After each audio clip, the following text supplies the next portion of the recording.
Hello friends, আজ আবারও অনেক দিন পর তোমাদের সামনে একটা চিকেনের রেসিপি নিয়ে চলে এসেছি। এটা না আমার একটা রান্নার ডায়েরি ছিল, তার মধ্যেই লেখা ছিল। অনেক দিন পর আজকে এটা বানালাম। তো এটা খেতে কিন্তু ভীষণ ভালো হয়, আর তেমন কিচ্ছু লাগে না, খুব অল্প সময়ের অল্প জিনিস দিয়ে এটা বানানো হয়ে যায়। তোমরা আমার কথা শুনে এটা একবার এইভাবে ঠিক বানিয়েও, রেসিপিটা সত্যি ভীষণ ভালো হয় খেতে। এই রেসিপিটার নাম হচ্ছে চিকেন দো পেঁয়াজা। তো চলো কীভাবে বানিয়েছি সেটাই তোমাদের সাথে আজকে আমি শেয়ার করব। তোমরা একবার আমার কথা শুনে বানিয়েও, খুব ভালো লাগবে খেতে। তো চলো তোমাদের সাথে শেয়ার করে নিই। পেঁয়াজা বানানোর জন্য দেখতেই পাচ্ছ এখানে চিকেন নিয়ে নিয়েছি। ঠিক আছে, চিকেনটাকে একটু গরম জলে ভালো করে ধুয়ে নিয়েছি। এখানে একবেলার জন্যই চিকেন নেওয়া হয়েছে, একদম অল্প পরিমাণ। আর এই চিকেনটাকে প্রথমে ম্যারিনেট করতে হবে, সেই জন্য নিয়ে নিয়েছি একটা পেঁয়াজ, কিছুটা পরিমাণ রসুন আর কিছুটা আদা। তো চলো এটাকে আগে বেটে নিই। তো চলো, পেঁয়াজ আদা রসুনটা বাটা হয়ে গেছে, তো এটা দিয়ে দিলাম। আর এর মধ্যে দিয়ে দিচ্ছি পরিমাণ মতন অল্প একটু টক দই,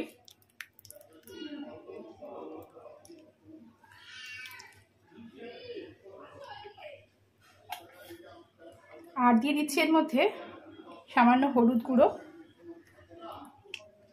আর দিয়ে দিচ্ছি লঙ্কা গুঁড়ো। তো এবারে সবকটা উপকরণ দিয়ে ভালো করে চিকেনটাকে ম্যারিনেট করে রাখতে হবে কিছুক্ষণ। তো চলো, এখানে ম্যারিনেট করা হয়ে গেছে, তো চলো কিছুক্ষণ রেখে দিই। বসিয়ে দিয়েছি আর কড়াইয়ের মধ্যে দিয়ে দিয়েছি সাদা তেল। তো তেলটা গরম হয়ে গেছে দেখতেই পাচ্ছ। তো এর মধ্যে আমি এখন দিয়ে দিচ্ছি কুচনো পেঁয়াজ।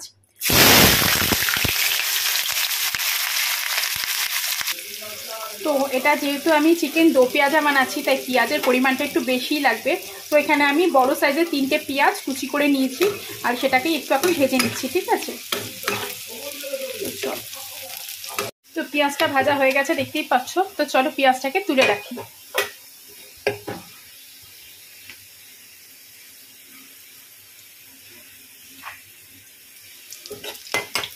তো এই যে সমস্ত পেঁয়াজগুলো তুলে নিয়েছি। ঠিক আছে, আর এদিকে কড়াইতে পেঁয়াজ ভাজার পরে যে তেলটা আছে, এর মধ্যে দিয়ে দিচ্ছি সামান্য পরিমাণ একটু ঘি।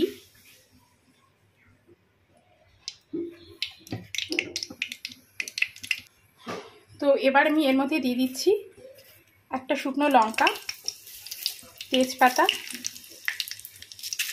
একটু চিনি, আর দিয়ে দিচ্ছি সামান্য একটু গরম মশলা।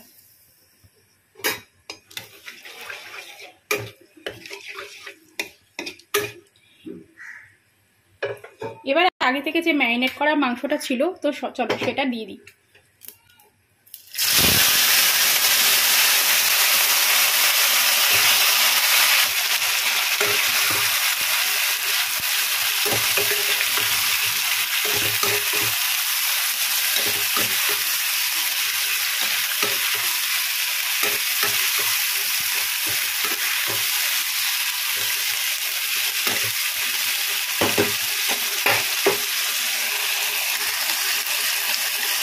মাংস মাখানো গ্রেভিটাও দিয়ে দিলাম।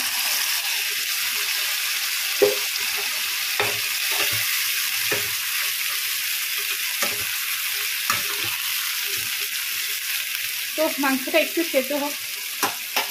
চলো, আর এর মধ্যে দিয়ে দিচ্ছি পরিমাণ মতো নুন।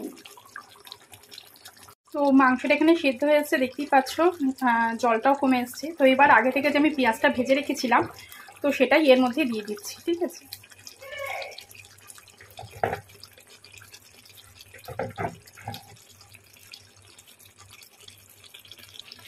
আর কিছুটা কস্তুরি মেথিও আমি এর মধ্যে দিয়ে দিচ্ছি।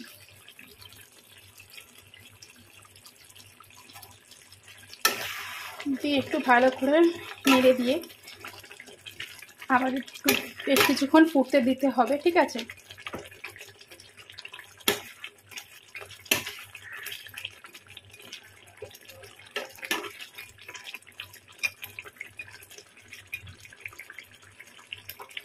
তো এটা একটুখানি ফুটুক।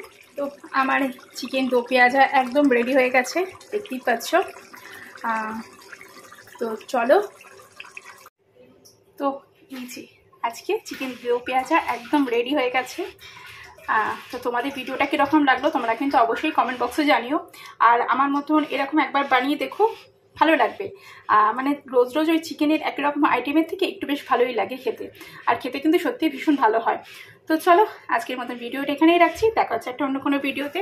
আর তোমরা যদি আমার এই ভিডিওটা ফেসবুক থেকে দেখে থাকো তাহলে আমাকে ফলো করে দিও, আর যদি ইউটিউব থেকে দেখে থাকো তাহলে আমার চ্যানেলটাকে সাবস্ক্রাইব করে দিও। তো চলো আজকের মতন এখানেই রাখলাম, টাটা। আর কিরকম লাগলো দেখতে অবশ্যই কিন্তু কমেন্ট বক্সে জানিও। চলো টাটা।